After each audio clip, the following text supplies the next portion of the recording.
Bonjour tout le monde, bienvenue dans une nouvelle vidéo. Aujourd'hui, je vous parle de Fred Pellerin, un conteur, non pas un conteur, un conteur, un écrivain, un scénariste et un chanteur québécois. J'ai mes petites notes avec moi, ça se peut que je regarde quelques fois. Je voulais lui consacrer une vidéo entière aujourd'hui, rien qu'à lui, rien qu'à ses œuvres, rien qu'à son parcours littéraire, parce que c'est un auteur québécois qui, selon moi, nous fait honneur, nous donne un bel imaginaire, vraiment propre à nous. Et c'est simplement un auteur à connaître. Si vous ne connaissez pas beaucoup d'auteurs québécois en plus, ben ça vous en fait un de plus. C'est juste tellement fou ce qu'il écrit. C'est des contes en fait, c'est des contes de village. De toutes les œuvres que je vais vous présenter aujourd'hui, j'en ai lu qu'une malheureusement, mais ça a été un coup de foudre et j'ai vraiment hâte de lire les autres. J'ai tapé mon sac de plastique. Donc sans plus tarder, je vais vous faire un petit peu de sa biographie qui peut se résumer en deux phrases. Donc la première, il est né le 22 novembre 1976 à Saint-Élie-de-Caxton, qui se situe dans la région de la Mauricie. Et toutes ces histoires, absolument toutes ces histoires, se situent dans ce village-là, Saint-Élie-de-Caxton, ou proviennent de ce village-là. Donc, c'est carrément devenu un village mythique du Québec. La deuxième phrase, je la tire de son premier ouvrage, soit Dans mon village, il y a belle lurette, qui sont des contes de village, et elle se situe dans le résumé qui parle de Fred Pellerin. Et cette phrase-là, elle est juste très belle. Donc, fils de comptable agréé, il est devenu conteur agréable par mégarde. J'adore cette phrase. Donc, voilà pour la biographie. Ensuite, par rapport à son parcours scolaire, il a étudié en littérature à l'université, donc l'université du Québec à Trois-Rivières. Je pense que c'est en entrant dans ce domaine-là qu'il a découvert tout cet imaginaire des histoires et selon ce que j'ai lu et compris, il est devenu assez nostalgique d'un passé qu'il n'a pas vécu, hein? Donc c'est peut-être ce qui l'a inspiré, encouragé à devenir ce qu'il est devenu aujourd'hui. Pour ce qui est des œuvres, maintenant, en 2000, il a été reconnu comme l'un des meilleurs conteurs du Québec, tout simplement. En 2001, l'année suivante, il publie sa première œuvre, dans le fond, son premier recueil de contes, soit Dans mon village, il y a belle lurette, publié chez Planète Rebelle. C'est une maison d'édition, dont je vous avais déjà parlé précédemment avec des contes pour enfants. Donc, je vais vous faire un peu le résumé et je vous mettrai le lien de la vidéo correspondante où j'en parle un peu plus. Planète Rebelle, c'est non seulement une maison d'édition qui publie des livres à lire silencieusement, mais aussi une maison d'édition qui prône la lecture par l'oral, donc l'oralité des histoires, les écouter plutôt que les lire. Donc avec le texte ici, on a un disque, ça se nomme donc un livre-disque, donc je trouve que le concept est vraiment chouette et je veux dire, ça représente bien l'histoire du Québec en fait parce que les Québécois n'étaient pas très lettrés plusieurs années avant aujourd'hui et donc les histoires se passaient par l'oral, non pas par l'écrit. Donc voilà pour ça. En 2003, il publie sa deuxième œuvre, déjà 2 ans après, qui s'intitule « Il faut prendre le taureau par les contes », toujours publié chez Planète Rebelle. En 2005, il va publier sa troisième que je vous présente de ce pas. Comme une odeur de muscle et sa troisième œuvre, toujours publiée à la même maison d'édition, et la toute dernière que j'ai de lui et qui est publiée en 2005 aussi, c'est Bois du Stéphore, tu vas pisser drette, ici publié chez Sarrazine Édition en petit format. Donc, c'est la dernière œuvre que j'ai de lui, mais évidemment, il a continué de publier jusqu'en 2012. Donc, selon ma très forte source Wikipédia, sa dernière œuvre remonte à 2012 et il s'agirait de De peigne et de misère, qui est un livre CD publié toujours chez Sarrazine, non plus chez Planète Rebelle. Donc, voilà pour ça. J'ai oublié de vous mentionner qu'en 2007, il va sortir une œuvre, mais c'est pas un livre, cette fois-ci c'est un album de musique folklorique qu'il a publié avec son frère. Ensuite, on sort du domaine des livres et on entre un peu dans les récompenses qu'il a reçues dans ce qu'il fait à l'extérieur de l'écriture. Et en 2012, le seul élément que j'ai retenu de toutes ces récompenses, parce qu'il faut réduire un jour. Donc en 2012, Jean Charest, qui était à cette époque-là le premier ministre du Québec, désire lui donner l'Ordre national du Québec, qui est un très grand honneur, quoi. Sauf qu'en 2012, c'était aussi à ce moment-là où il y avait la grève étudiante dans laquelle j'ai été dans cette vague-là. C'est un gros conflit étudiant avec le gouvernement, des étudiants qui se font pas entendre, un dialogue de sourds. Et bref, Fred Pellerin voulait les soutenir, quoi, parce que lui veut écrire pour le Québec, veut célébrer le Québec, mais si ça marche pas, puis que ça shake de la base, comme il dit, ben il peut pas se permettre de fêter avec son ordre national du Québec pendant que les étudiants essayent vainement de lutter pour leurs droits, pour ce qu'ils pensent être le meilleur pour le futur. Il a refusé cet ordre national du Québec, mais après les événements étudiants, quoi, il a accepté. Et là, c'est la nouvelle première ministre Pauline Marois, qui a succédé au précédent, qui lui a donné cette médaille d'honneur. Donc, finalement, il a reçu. Et voilà, fin de l'histoire. Donc, parenthèse, biographie, parcours littéraire terminé. Maintenant, je vais vous parler de chaque œuvre un petit peu plus en détail, un petit peu plus en profondeur. Je ne vous ferai pas une appréciation, une analyse, parce que comme je vous ai dit plus tôt, j'ai lu juste une œuvre sur 4. Donc, je vais plutôt vous les présenter, question de vous rendre curieux et peut-être de vous donner vraiment envie de lire ces œuvres. Donc, c'est le but. Alors, toutes les œuvres...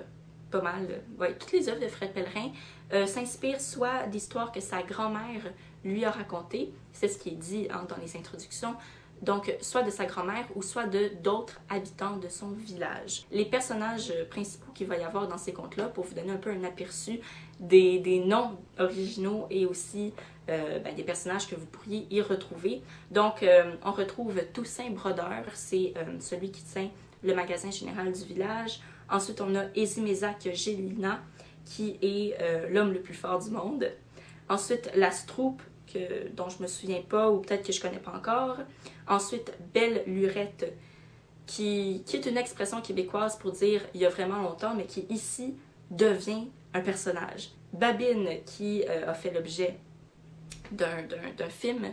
Je vous en parlerai un peu plus quand on arrivera à ce recueil-là, mais Babine, c'est un garçon.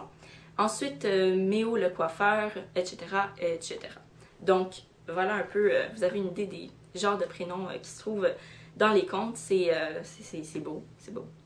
La première œuvre de Fred Pellerin, Dans mon village, il y a Belle Lurette. Et ici, on va suivre plus précisément les amours de Lurette. Donc, bien que les histoires sont différentes, parle de sujets différents, raconte des aventures différentes, Lurette va tout le temps se retrouver dedans et on va toujours en savoir un peu plus sur ce personnage-là. Donc c'est vraiment un focus sur Lurette. Ce recueil a été publié en recueil en premier et par la suite il a fait l'objet d'un spectacle. Donc voilà, j'ai de découvrir de me rappeler qu'il y a un carton inséré dans mon recueil qui est vraiment chouette. Je sais pas où mon père l'avait pris parce que c'est mon père qui s'est procuré ces 4 œuvres que j'ai de Fred Pellerin et qui les a tous fait signer par l'auteur lui-même qui était présent sur place. Donc je suis vraiment contente puis je vais vous montrer les dédicaces si ça vous intéresse. Mais pour le carton, il est vraiment chouette. Ça dit Traverse de lutin. Et ensuite, ça précise de où les lutins viennent, de Saint-Élie-de-Caxton. Et on précise que Saint-Élie-de-Caxton existe vraiment. Parce que, tu sais, on se demande au début quand on lit l'histoire si Saint-Élie-de-Caxton c'est un vrai village. Et oui, c'en est un. Mais bref, ça c'est vraiment chouette comme carton. J'aime vraiment beaucoup. Et pour ce qui est de la dédicace, bon, c'est pas un message vraiment extraordinaire, mais j'ai la signature. Voilà. Et puis, je voulais vous citer un peu les titres du recueil parce que, comme je vous avais dit plus tôt, Fred Pellerin fait beaucoup de jeux de mots, déforme les mots, déforme les expressions. Et donc, il faut être quand même vraiment calé en parler québécois pour comprendre parce que c'est comme quand on dit en littérature, il faut que tu saches ta grammaire et ensuite tu peux jouer avec la grammaire. Ici, sache ton québécois et ensuite tu vas comprendre comment il va déformer les mots et qu'est-ce que ça veut dire. Donc, si vous voulez vraiment tout comprendre, allez lire Michel Tremblay, allez lire d'autres auteurs qui utilisent l'écriture comme qui reflète le parler québécois et ensuite, quand vous êtes vraiment fort, allez lire Fred Pellerin après. Voilà.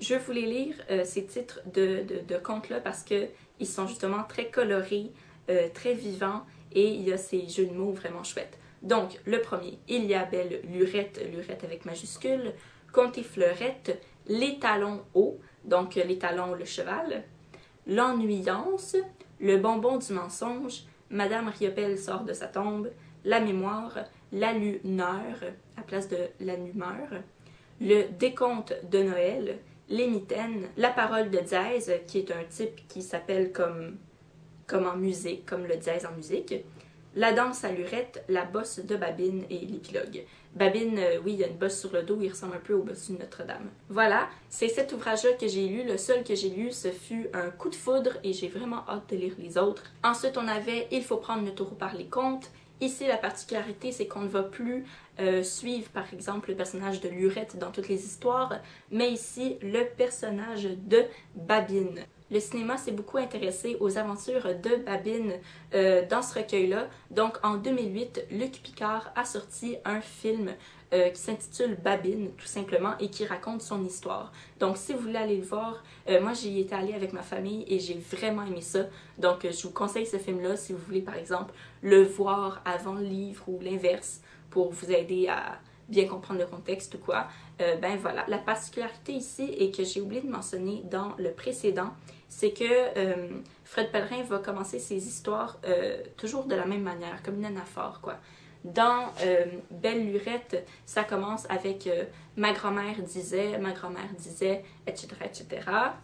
Et ici, ça va commencer avec des déformations du nom de son village. Donc, Saint-Élie de ci, Saint-Élie de ça, etc. Donc, par exemple, on a Saint-Élie de garçon, Saint-Élie de klaxon, Saint-Élie de carton.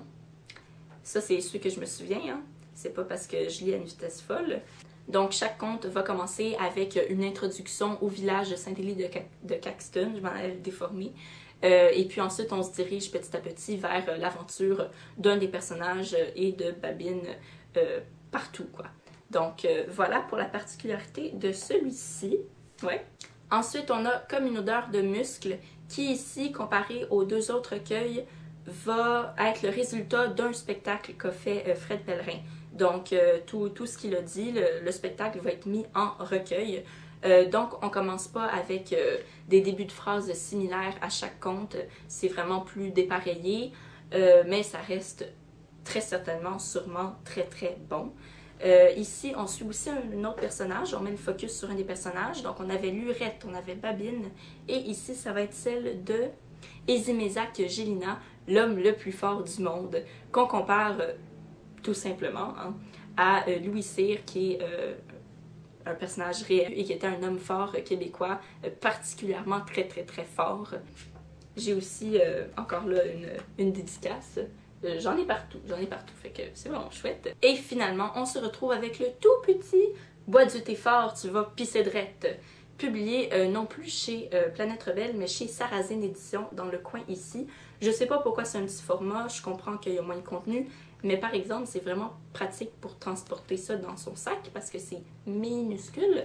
Donc ici, on a, ben comme dans les autres, on a une photo de Fred Pellerin, donc je vais vous la montrer pour que vous sachiez à quoi il ressemble. Ici, on va se concentrer sur un autre personnage, soit Toussaint Brodeur, ou Brodeur Toussaint, ça se prononce dans les deux sens, qui est celui qui gère le magasin général du village.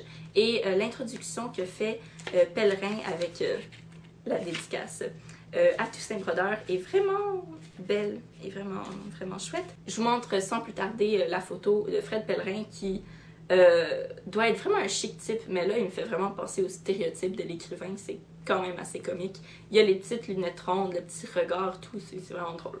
Donc le voilà. Et on l'avait aussi dans les autres œuvres.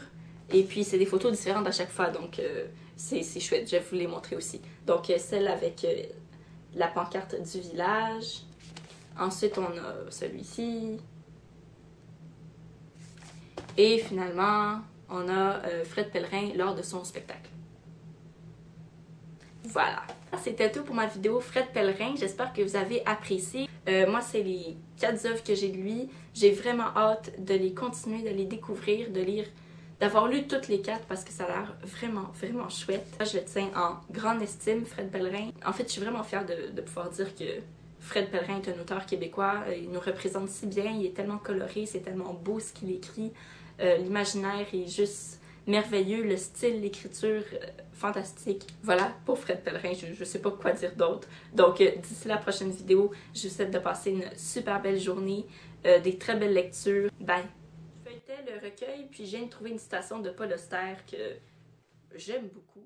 Nous ne nous découvrons qu'en nous tournant. Là, c'est un twist truc. Nous ne nous découvrons qu'en nous tournant vers ce que nous ne sommes pas. Ça, c'est un jeu de langue extraordinaire. Je le répète. Nous ne nous découvrons qu'en nous tournant vers ce que nous ne sommes pas. C'est vraiment dur à lire.